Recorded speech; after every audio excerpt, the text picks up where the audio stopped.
चुनावी रणभूमि में आरोप प्रत्यारोप की राजनीति जोरों पर है, लेकिन जब बात होती है एक विशेष समुदाय के विश्वास और विकास की, तो मुद्दे गंभीर हो जाते हैं। आज बिहार के कैमूर जिले से एक महत्वपूर्ण राजनीतिक बयान सामने आया है, जिसने महागठबंधन की नीतियों पर सीधे तौर पर बड़ा प्रश्न चिन्ह लगा दिया है। कैमूर जिले के भाजपा अल्पसंख्यक प्रकोष्ठ के अध्यक्ष दीवान रहबर खान ने आज एक प्रेस कॉन्फ्रेंस की और अपनी ही समाज के लोगों को गुमराह करने का सीधा आरोप कांग्रेस और राजद जैसे घटक दलों पर लगाया है। उनका दावा है कि इन दलों ने सिर्फ भाजपा का भय दिखाकर अल्पसंख्यकों का वोट लिया, लेकिन उनके कल्याण के लिए कुछ नहीं किया। श्री खान ने जोर देकर कहा कि अब अल्पसंख्यक समाज इस शोषण को समझ रहा है और एनडीए की सबका साथ सबका विकास की नीतियों की ओर देख रहा है। उन्होंने एनडीए सरकार की उपलब्धियां भी गिनाई, चाहे वो बिजली माफी हो, किसान सम्मान निधि हो या फिर जिले में अल्पसंख्यक कल्याण मंत्री मोहम्मद जमा खान द्वारा बनवाए जा रहे अल्पसंख्यक आवासीय विद्यालय हों। तो आइए अब सीधे सुनते हैं कि दीवान रहबर खान ने अपने इस महत्वपूर्ण प्रेस कॉन्फ्रेंस में क्या कहा और क्यों उन्होंने कैमूर की जनता से एनडीए के प्रत्याशियों को वोट देने की अपील की। चलिए देखते हैं उन्होंने क्या कहा। जो विचारधारा डाल दी है लोगों में कि भाजपा जो है मुसलमानों का दुश्मन है, लेकिन इसी को खत्म करने के लिए हमें अपना जो भी आगे का। हाल ही में लोजपा के द्वारा एक अल्पसंख्यक को प्रदेश अध्यक्ष बनाया गया, इससे आप कैसे ले रहे हैं? देखिए सर, हर समाज में एनडीए के जितने भी समर्पित पार्टियां हैं वो अल्पसंख्यक के हित में ही सोच रही हैं, चाहे कोई भी पार्टी हो। तो एनडीए में हमारे 5 पार्टी जुड़ी हुई है, तो सारे पार्टियों में अल्पसंख्यक को हिस्सेदारी दे रही है।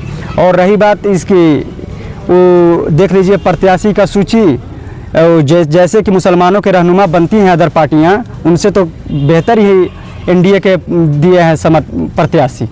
आरजेडी में काफ़ी अल्पसंख्यकों को सीट दिया है, आप कैसे देख रहे हैं? आरजेडी कुछ सीट नहीं दिया है। आरजेडी एक पारिवारिक पार्टी है जो परिवार को लेकर चलती है।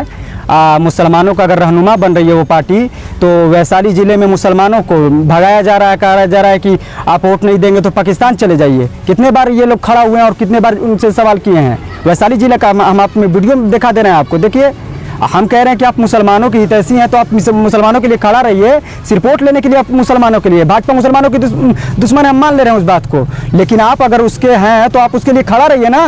कहाँ तेजस्वी यादव खड़ा हुए हैं उसके लिए? वैशाली जिले में क्यों मुसलमान भाई के साथ ऐसा हो रहा है? आप खड़ा होइए ना, तब न जाने कि मुसलमानों के सिर्फ वोट बैंक के लिए नहीं यूज करिए कि हम बहुत सेकुलर पार्टी हैं। उसके लिए आप जो भी है मुसलमानों की हितैषी है तो उसके लिए खड़ा रहिए। आप ही के समुदाय के लोग वैशाली जिले में मुसलमानों को मारा जा रहा है। ऐसा देखा जा रहा है कि आरजेडी भी 17-18% अल्पसंख्यक है, उन्हें यादवों से कम सीट दी है। क्या आप मान रहे हैं इसको? देखिए, हम आपसे सीधे तौर पे बोल दिए हैं कि राजद हो गई, ये एक पारिवारिक सीट, पारिवारिक पार्टी है।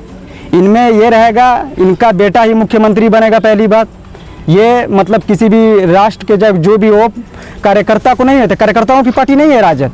राजद एक पारिवारिक पार्टी है। ये अगर मुख्यमंत्री का भी अगर होगा तो इनका मुख्यमंत्री इनका बेटा ही रहेगा, कोई कार्यकर्ता आम कार्यकर्ता नहीं रहेगा।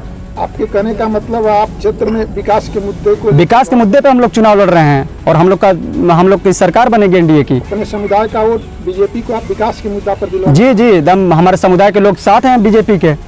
जो भी कैंडिडेट लड़े हैं सबके लिए आप प्रयास करिए। जी जी, एकदम बिल्कुल। हमारा तो अभी टाइम चल रहा है, अभी चैनपुर में रहेंगे, फिर उसके बाद ऐसे वहाँ पे जाना है भभुआ, मोहनिया, रामगढ़। हमको तीनों विधानसभा, चारों विधानसभा में अपना जाना है और सभी लोगों को प्रेरित करना है कि आप भाजपा के साथ, एनडीए के साथ आइए, विकास के साथ आइए। हम ये थोड़े कह रहे हैं कि भाजपा के साथ, आप विकास के साथ आइए। कोई भी ऐसा कोई मान लीजिए कि सरकारी लाभ हो, ये उसमें कहाँ लिखा गया है कि ये मुसलमानों को नहीं मिलेगा, ये मुसलमानों के लिए नहीं है। आप नौजवान हैं, कैमूर जिले के नौजवानों से क्या अपील करेंगे? हम नौजवानों से अपील करेंगे कि भाई आप एनडीए को शिक्षा और रोजगार और अपना क्षेत्र का विकास देखकर एनडीए के प्रत्याशी को जिताइए। क्या नाम है आपका? मेरा नाम दीवान रहबर खान। क्या है अभी? हम जिला अध्यक्ष भाजपा अल्पसंख्यक मोर्चा के हैं। सुना आपने क्या कहा? दीवान रहबर खान का ये बयान साफ है, अब अल्पसंख्यक समाज केवल भय या तुष्टीकरण की राजनीति से बंधा नहीं रहने वाला है। उन्होंने सीधे तौर पर एनडीए के विकास कार्यों को सामने रखकर महागठबंधन के आरोपों की हवा निकाल दी है। कैमूर में ये चुनावी मुद्दा कितना असर करेगा और महागठबंधन इस पर क्या पलटवार करता है, इस पर हमारी नजर बनी रहेगी। चुनाव से जुड़ी पल पल की खबरें हर दल की रणनीति और जनता का मूड जानने के लिए देखते रहिए।